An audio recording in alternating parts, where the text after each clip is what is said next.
I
first heard about Camden when I went on a school trip. I first heard about Camden just from coming out to London all the time. And I heard about Camden from my friends and stuff because they all go shopping here. We used to pop down here in our lunch hours, so that's how I got to know about it. And in the 80s, 1980s, it was really one of the few places where you had loads of different shops and cheap stuff and Vintage stuff, and because that's another big part of Camden Town, is vintage clothing. Funky music and casual clothes and very extreme clothes for people who like going clubbing and just for something a bit different. T-shirts, trainers and baseball caps. It was customised clothes. Making our own comic clothing.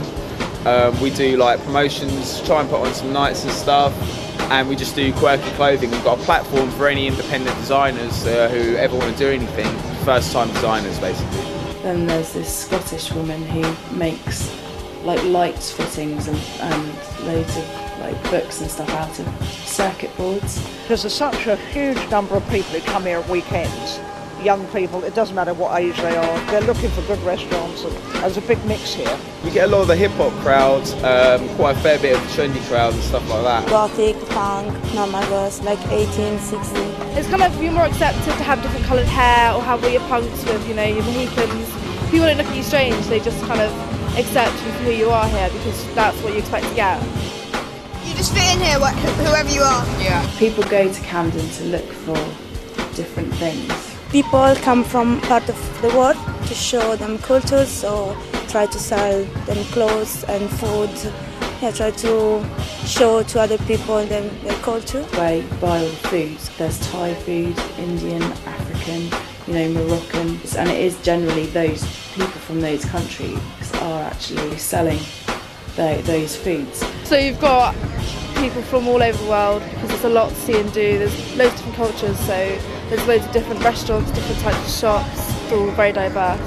That's the thing about Camden. There is such a diversity of craziness that you just, you know, every day is different. Vibrant, young, cheap, and historical. Hopefully, if no one gets too greedy, it will stay independent shops, small shops that you know, that will be known, you know, as the place to go for that particular item. It's getting more global, so I think it is definitely changing. It's not as exciting as it used to be. A lot of the shops are duplicating stuff, and you can get the same stuff exactly in Oxford Street, in some of the smaller markets, so it's losing a little bit of its individuality.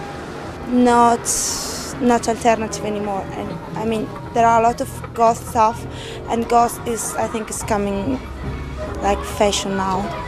Also, there's a massive big complex now being built on the side of Camden Lock of the market, and when that opens, it's just going to become another multi-storey kind of shopping centre, and it's going to bring all of the people that aren't really interested in finding, you know, unique stuff. Because now they're building this new palace, and I don't know, I think it's gonna look like a shopping centre. So, you know, people will start going to that, coming to Camden for high street shops. So it could change it completely. It could kind of filter, you know, the individual kind of spectrum of Camden. So it's that nice mix of old world and new and fun. Quirky. Quirky's very quirky. Camden is very quirky. Camden's sick. A funky town with lots to see and do.